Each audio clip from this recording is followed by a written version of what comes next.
CIA. CIA bukan sekadar badan intelijen, tapi dalang dalam banyak peristiwa besar dunia. Dibentuk tahun 1947, CIA punya satu misi utama, menjaga kepentingan Amerika apapun caranya. Operasi mereka tak terbatas, dari sabotase ekonomi, penggulingan pemerintahan asing, sampai eksperimen kejam pada manusia sendiri. Proyek MK Ultra misalnya, di mana mereka memberi LSD kepada warga sipil tanpa sepengetahuan mereka untuk menguji kontrol pikiran. Atau Bay of Pigs, misi gagal untuk menggulingkan Fidel Castro di Kuba. Di balik layar, CIA disebut terlibat dalam kudeta Iran, Chile, bahkan dukungan senjata untuk kelompok pemberontak di seluruh dunia. Mereka tak mengenakan seragam, tapi jejak mereka ada di setiap konflik besar modern. GRU. GRU adalah bayangan paling gelap dari militer Rusia, bergerak diam, memukul tepat. Beda dengan KGB atau FSB, GRU tak muncul di layar media, tapi operasi mereka menjangkau seluruh dunia. Mereka tidak hanya mengumpulkan informasi, tapi juga meretas, mengacaukan, bahkan membunuh.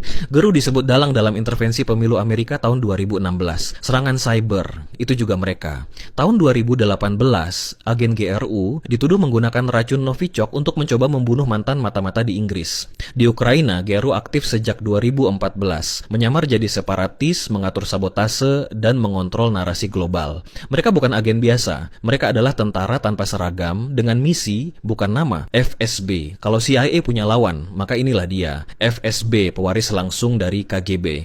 Dibentuk setelah runtuhnya Uni Soviet, FSB adalah garda depan Rusia untuk keamanan dalam negeri. Tugasnya mengawasi, membungkam, dan jika perlu menghilangkan. FSB fokus pada kontraterorisme, spionase domestik, dan menjaga stabilitas nasional dengan segala cara. Mereka dikaitkan dengan peracunan lawan politik, sensor internet, hingga penangkapan jurnalis.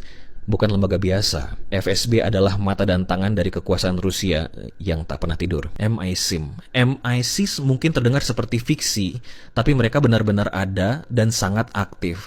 Dikenal luas karena James Bond, tapi misi mereka jauh lebih senyap dan nyata. MI6 adalah tulang punggung Inggris dalam operasi intelijen luar negeri, dari pengumpulan data hingga infiltrasi politik global. Mereka terlibat dalam konflik Timur Tengah, operasi anti-teror, dan kontraspionase dari Rusia dan Tiongkok. Agen-agen MI6 tidak dikenal publik, tidak ada nama, tidak ada wajah, tapi pengaruhnya terasa dalam setiap krisis internasional. Di balik setelan jas fiktif, ada organisasi dingin yang memainkan permainan intelijen paling berbahaya di dunia nyata. Dan dalam dunia mata-mata yang terlihat mewah, seringkali justru yang paling mematikan, Mossad. Mossad bukan hanya intelijen, mereka adalah legenda dalam dunia yang tak mengenal belas kasihan. Fokus mereka, operasi luar negeri, pembunuhan musuh negara, dan pengejaran tanpa henti terhadap ancaman global. Mereka berhasil menculik Adolf Eichmann, arsitek Holocaust, dari Argentina ke Israel secara diam-diam.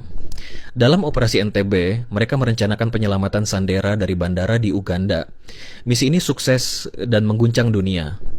Ilmuwan Iran, agen Hamas, hingga pemimpin kelompok ekstrim, semua jadi target. Dan Mossad tidak pernah memperingatkan. Di dunia spionase, mereka tak hanya membaca informasi, mereka menciptakan sejarah. DGSE. DGSE bukan nama yang sering terdengar, tapi di dunia intelijen, mereka salah satu pemain paling tenang dan paling efektif. Sebagai badan intelijen luar negeri Prancis, tugas mereka adalah spionase strategis dan kontraterorisme lintas batas. Mereka memantau pergerakan kelompok ekstremis, sabotase politik, dan ancaman terhadap kepentingan global Prancis. DGSE juga dikenal memainkan peran kunci dalam operasi rahasia di Timur Tengah dan Afrika, wilayah bekas koloninya. Meski tak banyak tampil di berita, laporan menyebut mereka punya pasukan elit sendiri dan jaringan luas di lapangan. Dalam dunia yang gaduh, DGSE memilih diam. Tapi diam bukan berarti lemah. Diam artinya mematikan tanpa suara. RGB. RGB bukan lembaga intelijen biasa. Ini adalah mesin rahasia milik Korea Utara yang bergerak tanpa suara, tapi mematikan. Tugas mereka mencakup penyusupan, pembunuhan target politik, hingga operasi cyber lintas negara. Mereka diduga kuat berada di balik serangan siber besar ke Sony Pictures tahun 2014. Hanya karena film yang menghina Kim Jong-un. RGB juga menciptakan jaringan mata-mata di Korea Selatan, bahkan di dalam militer. Tidak banyak informasi bocor tentang mereka, tapi justru itulah kekuatannya. Tak terlihat, tak terdeteksi, tak terbendung.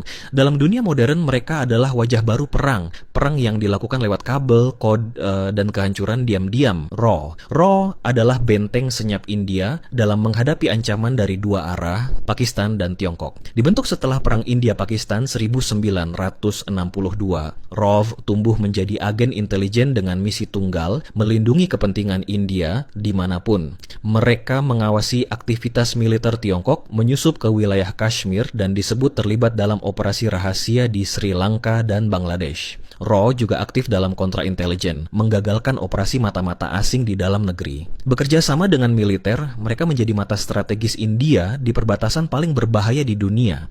Jarang terdengar, tapi RAW bukan diam. Mereka hanya memilih untuk tidak terlihat. ISI bukan sekadar badan intelijen. Di Pakistan, mereka disebut negara dalam negara. Dibentuk pada 1948, ISI menjadi sangat kuat dalam konflik Kashmir, Perang Dingin, dan perang melawan teror. Mereka memainkan peran ganda melawan militan, sekaligus dituduh mendukung kelompok tertentu demi kepentingan geopolitik. Dalam konflik Afghanistan, ISI disebut menjalin jaringan rahasia dengan Taliban, bahkan jauh sebelum invasi Amerika. Pengaruh mereka tak hanya di medan tempur, tapi juga di media, politik, dan operasi bayangan melawan India. Di balik seragam tentara Pakistan, ISI bergerak sunyi, tapi di dunia intelijen Asia Selatan, merekalah pengatur catur yang sesungguhnya. BIN adalah tembok tak terlihat yang menjaga keutuhan Indonesia dari dalam dan luar. Sebagai lembaga intelijen utama, tugas BIN bukan hanya mengumpulkan informasi, tapi juga membaca ancaman sebelum terjadi. Mereka aktif dalam kontraradikalisme, penanggulangan terorisme, dan penyelidikan terhadap gerakan separatis. Di era reformasi, BIN semakin strategis, terlibat langsung dalam pengamanan politik nasional dan stabilitas sosial. Meski jarang muncul ke publik, BIN memainkan peran penting dalam membungkam potensi konflik sebelum membesar. Mereka tidak terlihat di kamera, tapi jejak mereka ada di setiap keputusan penting negara. PSIA. Di negara yang dikenal damai seperti Jepang, kamu mungkin tak menyangka ada badan intelijen yang sangat aktif dan diam. Itulah PSIA, Public Security Intelligence Agency. Mereka bukan mata-mata klasik, tapi pemburu ideologi berbahaya. Fokus utama PSIA adalah anti-terorisme dan pemantauan kelompok ekstremis, baik dalam negeri maupun internasional. Mereka dikenal memantau sekte-sekte berbahaya seperti Aum Shinrikyo, yang pernah melakukan serangan gas sarin di kereta bawah tanah Tokyo. PSIA juga aktif membendung infiltrasi asing, termasuk aktivitas intelijen dari Korea Utara dan Tiongkok. Jepang mungkin tenang di permukaan, tapi PSIA lah yang menjaga agar ketenangan itu tetap utuh.